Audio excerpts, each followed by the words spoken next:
ఆ రోజుల్లో మన హయాంలో దాదాపుగా 85 లక్షల మంది రైతులకు దాదాపుగా 70 లక్షల ఎకరాల పంటకు ఉచిత పంటల బీమా అందుబాటులో ఉండే పరిస్థితి ఉంటే, ఈరోజు కేవలం ఇన్సూరెన్స్ ప్రీమియం కట్టిన వాళ్ళకు మాత్రమే, అంటే కేవలం 19 లక్షల ఎకరాలకు మాత్రమే, 19 లక్షల మంది రైతులకు మాత్రమే, అది కూడా బ్యాంక్ లోన్ అవైల్ చేసుకున్న వాళ్ళకు మాత్రమే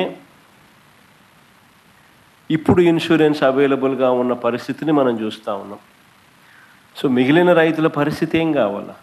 దాదాపుగా 85 లక్షల మంది రైతులు, దాదాపుగా 70 లక్షల ఎకరాల పంట మన హయాంలో ఈ క్రాప్ ద్వారా వీళ్ళందరికీ ఉచితంగా పంటల బీమా అందుబాటులో ఉండేది.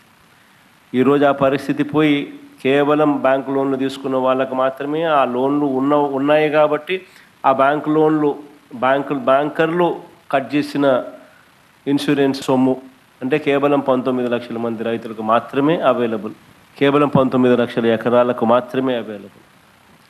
ఇలాంటి పరిస్థితుల్లో రైతు తీవ్రంగా నష్టపోయిన పరిస్థితిలో మనం రైతుకు తోడుగా నిలబడాల్సిన అవసరం ఉన్న పరిస్థితి. దాదాపుగా 2024 నుంచి చూస్తే, జూన్ నుంచి చూస్తే దాదాపు 16 సార్లు ఉత్పన్నమైనాయి.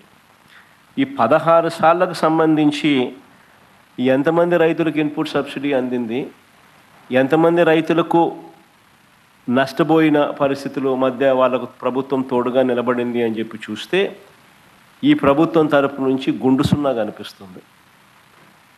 అంటే ఏ ఒక్క రైతుకు కూడా ఇన్పుట్ సబ్సిడీ అన్నది అందించని పరిస్థితిలో ఈ రాష్ట్ర ప్రభుత్వం కనిపిస్తూ ఉంది. దాదాపుగా వీళ్ళు ఈ క్రాప్ చేయకుండా రైతులను నిర్లక్ష్యం చేసినప్పటికీ కూడా వాళ్ళ దగ్గర ఉన్న వాళ్ళ లెక్కల ప్రకారమే చూసినా కూడా దాదాపుగా 5.5 లక్షల మంది రైతులకు ఇన్పుట్ సబ్సిడీ రూపేణా 600 కోట్లు ఇవ్వాలని, అది ఇవ్వకుండా ఎగరగొట్టిన పరిస్థితులు మనం చూస్తూ ఉన్నాం. ఈ క్రాప్ అన్నది నీరుగార్చేశారు, ఆర్బీకేలు అన్నది నిర్వీర్యం చేసేశారు, ఇన్పుట్ సబ్సిడీ ఇచ్చే కార్యక్రమాలు పట్టించుకున్న పరిస్థితుల్లో లేవు, ఉచిత పంటల బీమా ఎత్తేసినారు. ఏ పంటకు కూడా గిట్టుబాటు ధరలు రాని పరిస్థితిలో రైతు తీవ్రంగా ఈ 17 నెలలు చంద్రబాబు నాయుడు గారి పాలనలో నష్టపోయిన పరిస్థితులు మనం చూస్తూ ఉన్నాం. ఇవన్నీ మ్యాన్మేడ్ కెలామిటీస్. ఇంత దారుణంగా ఉంది. ఒకవైపున ఇవన్నీ మ్యాన్మేడ్ తప్పిదాలు ఇన్ని కనిపిస్తూ రైతు తీవ్రంగా నష్టపోయిన పరిస్థితులు ఒకవైపున కనిపిస్తూ ఉండగా, మరోవైపున ఇటువంటి సైక్లోన్ రూపేణ జరిగిన నష్టం,